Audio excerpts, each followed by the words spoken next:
Hey guys, இந்த video வந்து பார்த்தீங்கன்னா, அம்மா வீட்ல இருந்து எங்க அம்மா வாணியம்பாடியில இருக்க புத்துமாரியம்மன் கோவிலுக்கு ஒரு வேண்டுதல் வச்சிருந்தாங்க. அந்த வேண்டுதல் வந்து இப்ப நிறைவேறிடுச்சாமா. அதனால ஒரு பொங்கல் வச்சு சேவல் அறுக்கணும்னு சொல்லி எல்லாருமே கூப்பிட்டுட்டு இருந்தாங்க ரொம்ப நாளா. ஸோ எங்களுக்கு இப்போ தான் டைம் கிடைச்சிச்சு. அதனால இந்த வீக்கெண்ட் வந்து அம்மா வீட்டுக்கு போயிருந்தோம். எங்க அண்ணாவோட ஃபேமிலியும் வந்திருந்தாங்க. ஸோ எல்லாருமே காலையில எந்திரிச்சு குளிச்சு ரெடி ஆயிட்டு ஒரு 9:15 போல கோவிலுக்கு வந்து ரீச் ஆயிட்டோம். ஸோ கோவில் வந்து பார்த்தீங்கன்னா, இன்னைக்கு பயங்கர கூட்டமா இருந்துச்சு. ஸோ ஃப்ரைடே அண்ட் சண்டே வந்து செம்ம கூட்டமா இருக்கும் அப்படின்னு சொன்னாங்க. ஸோ நாங்க சண்டே தான் போயிருந்தோம். நாங்க போனதுக்கப்புறம் இன்னும் கூட்டம் வந்துக்கிட்டே தான் இருந்துச்சு. ஸோ நாங்கள் போனதுமே வந்து சாமிக்கு தேவையான வெத்தலை பாக்கு, பூ, பழம் இதெல்லாமே வாங்கிட்டோம். அம்மா ஒரு பக்கம் வந்து பொங்கல் வச்சுட்டு வரேன், நீங்கள் மற்ற வேலையெல்லாம் பாருங்கள் அப்படின்னு சொல்லிட்டு அவங்க வந்து ஒரு பக்கம் பொங்கல் வச்சுட்டு இருந்தாங்க. எங்கள் ஊர் சரௌண்டிங்கில் இருக்கவங்களுக்கு எல்லாருக்குமே தெரியும் இந்த கோவில் வந்து ஒரு பயங்கர சக்தி வாய்ந்த ஒரு கோவில் அப்படின்னு சொல்லிட்டு. ஸோ நீங்கள் தெரியாதவங்களுக்கு நார்மலாக கூகுள் பண்ணாலே இந்த கோவிலோட ஹிஸ்ட்ரி வந்து உங்களுக்கு தெரிஞ்சிடும். அண்ட் பொங்கல்லாம் வச்சு முடிச்சுட்டு சாமி கும்பிட்றதுக்காக டோக்கன்லாம் வாங்கிட்டு லைனில் நின்றுட்டோம். ஸோ இந்த சேவல் தான் எங்கள் அம்மா இந்த சாமிக்குன்னு சொல்லி ஒரு வருஷமாக பத்திரமா வீட்டில் வளர்த்த சேவல். இந்த சேவலை பார்க்கும்போது கொஞ்சம் பாவமாக இருந்துச்சு எல்லாருக்குமே. ஸோ எங்கள் அம்மா கிட்ட சொன்னேன், நெக்ஸ்ட் டைம் இந்த மாதிரி வேண்டுதலாக வச்சுக்காதீங்க, கொஞ்சம் சிம்பிளான வேண்டுதலாக வச்சுக்கோங்க அப்படின்னு சொல்லிட்டு.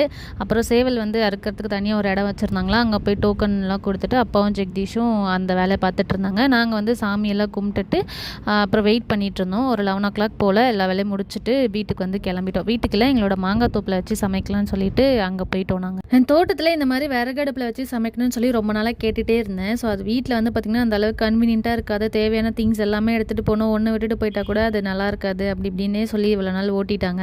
ஸோ இன்றைக்கி வந்து நான் ரொம்ப தொல்லை பண்ணதுனால சரி போய் தொலைட்டோன்னு சொல்லி எல்லாரும் அக்செப்ட் பண்ணிக்கிட்டு அதுக்கப்புறம் தேவையான திங்ஸ்லாம் முன்னாடி நாளே பக்காவாக பிளான் பண்ணி எடுத்துகிட்டு வந்துட்டோம். அதுக்கப்புறம் கறி வந்து பார்த்திங்கன்னா தொக்குக்கு தனியாக, குழம்புக்கு தனியாக எல்லாமே பிரித்து வாஷ் பண்ணிவிட்டு எல்லாமே சமைக்க ஆரம்பிச்சிட்டாங்க. நான் சும்மா வேடிக்கை தான் பார்த்துட்டு இருந்தேன். சிக்கன்லாம் வாஷ் பண்ணி எடுத்துகிட்டு வரதுக்குள்ளே எங்கள் அம்மா வந்து சாதமே செஞ்சு முடிச்சிட்டாங்க. ஒரு அடுப்பில் எங்கள் அம்மா நாட்டுக்கோழி குழம்பு செய்ய, இன்னொரு அடுப்பில் எங்கள் அண்ணி சிக்கன் தொக்கு செய்ய. ஆஹா, பார்க்கும் போதே நாக்கில் எச்சு ஊறிட்டே இருந்துச்சு, எப்படா செஞ்சு முடிப்பாங்க அப்படின்னு சொல்லிட்டு.